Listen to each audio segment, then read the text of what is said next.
Nesta semana, a pandemia do coronavírus 2019 manteve a tendência de queda no contágio, nas hospitalizações e nas mortes. A Organização Mundial da Saúde declarou que a variante Delta, de origem indiana, se tornou dominante no mundo de longe.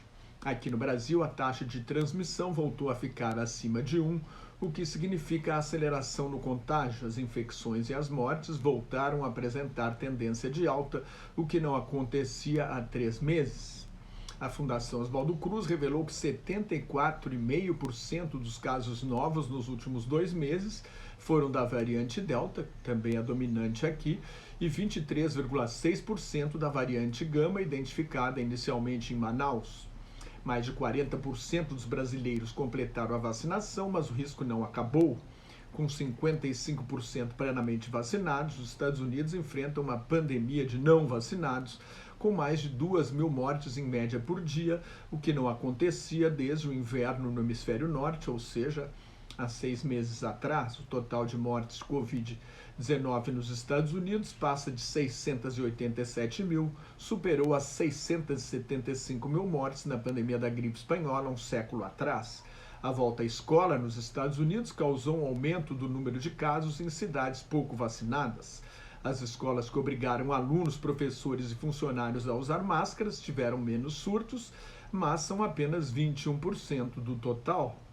A Agência Federal de Administração de Alimentos e Medicamentos, a FDA, e o Centro de Controle e Prevenção de Doenças dos Estados Unidos, o CDC, aprovaram a dose de reforço para idosos e pessoas com deficiência imunológica.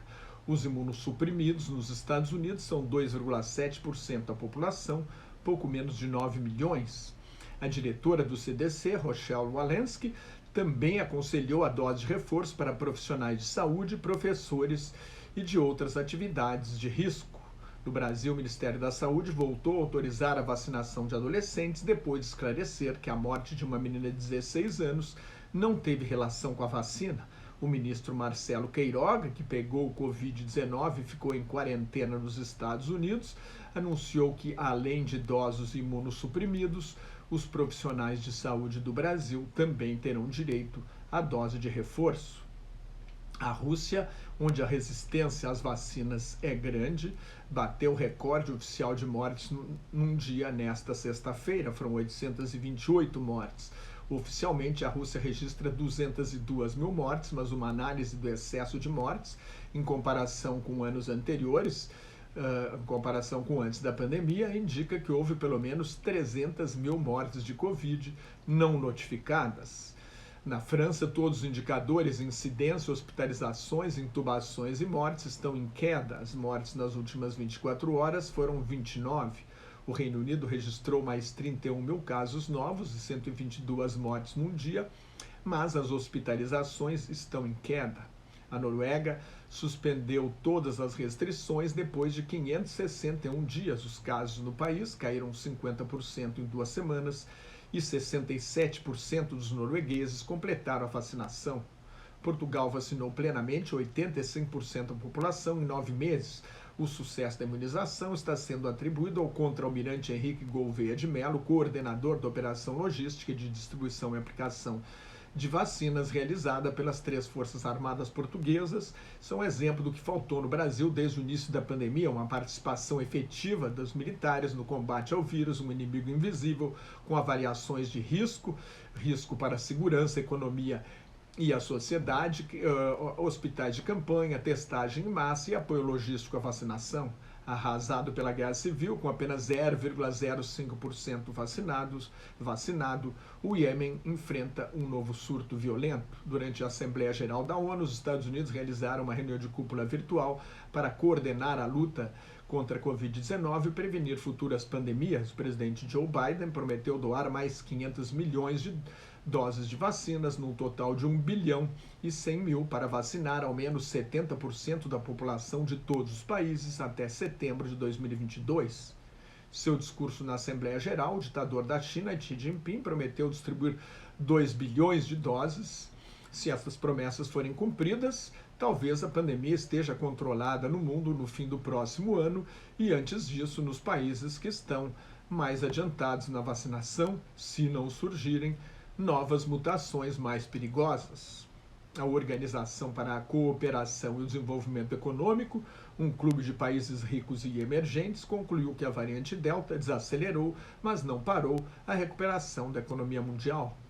A OCDE reduziu a previsão de crescimento para este ano, mas manteve para 2022 e observou que os países emergem da crise em ritmos diferentes, dependendo da vacinação e com problemas diferentes. No caso do Brasil, os maiores desafios são o desemprego e a inflação. Para conter uma alta de preços que ronda 10% ao ano, o Banco Central do Brasil aumentou a taxa básica de juros pela quinta vez consecutiva, agora para 6,25% ao ano, e previu um novo aumento de 1 ponto percentual para outubro.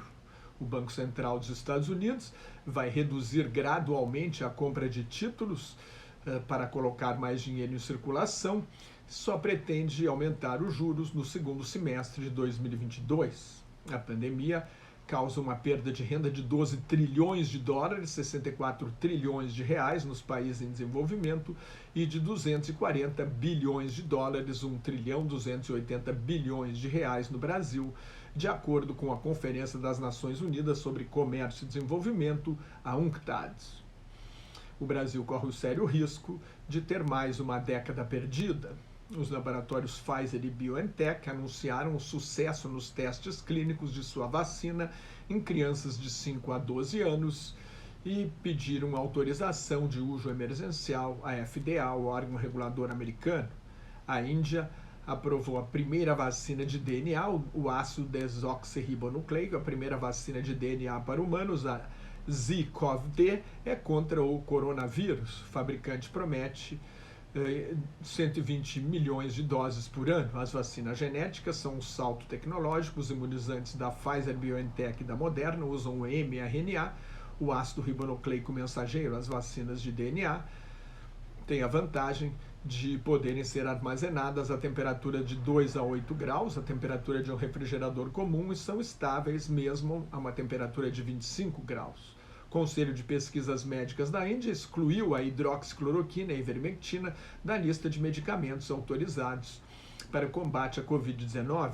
Um discurso patético na Assembleia Geral da ONU, depois de se negar a tomar vacina, como outros 133 líderes nacionais fizeram, o presidente Jair Bolsonaro mentiu sobre a situação do Brasil e defendeu o chamado tratamento precoce, considerado inútil pela ciência.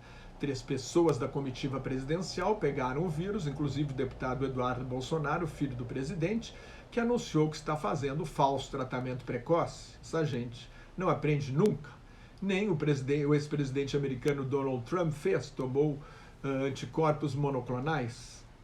Mais notas e comentários sobre política internacional no meu blog, Globalização em Crise, onde estão os números da pandemia, no meu Twitter e no Facebook, onde eu colaboro com o grupo Quarentena News. Cuide-se, a variante Delta está aí e é perigosa, fique em casa se não tiver nada a fazer na rua, use máscara e tente manter uma distância mínima de 2 metros de outras pessoas quando sair à rua, higienize sempre as mãos, não perca a oportunidade de tomar vacina e muito obrigado pela sua atenção.